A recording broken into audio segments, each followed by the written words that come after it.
The CFSA argued, and the Circuit Court agreed, that it's not enough for Congress to pass a law, but they must pass an actual Appropriations Act for the purpose.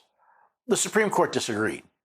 Held, Congress' statutory authority allowing the Bureau to draw money from the earnings of the Federal Reserve System to carry out the Bureau's duty satisfies the Appropriation Clause. How did the court come to this conclusion?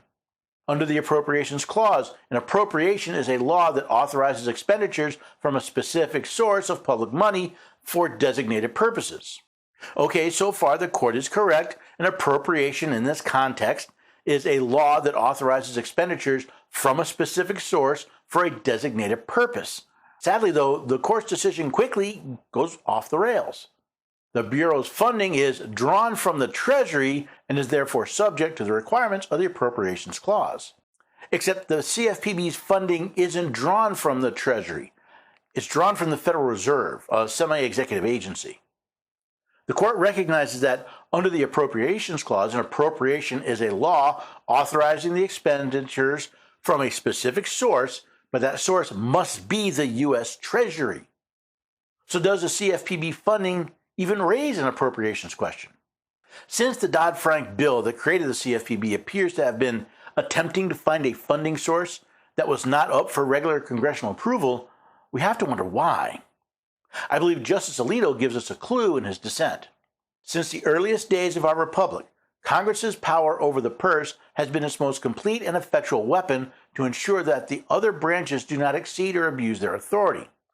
The Appropriations Clause protects this power by providing that no money shall be drawn from the Treasury, but in consequence of appropriations made by law. This provision has a rich history extending back centuries before the founding of our country.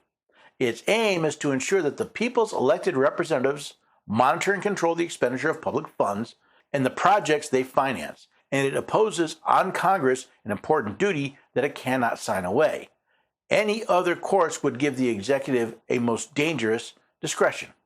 There's more to the Appropriations Clause than just the appropriation of money. No money shall be drawn from the Treasury, but in consequence of appropriations made by law. And a regular statement and account of receipts and expenditures of all public money shall be published from time to time.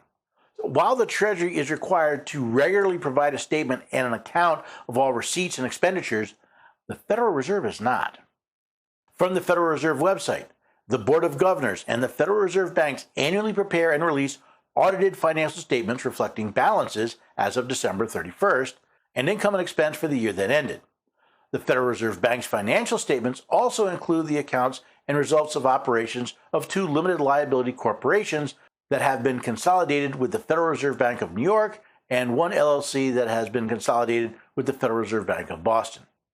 It appears that Dodd-Frank attempted to bypass not only the routine appropriations process to have a regular source of funding, but the reporting requirement of the U.S. Treasury as well. This appears to be an attempt to remove CFPB from congressional oversight, which brings up another question. Was Congress attempting to establish an executive agency that was outside the power of the purse the Constitution delegated to Congress?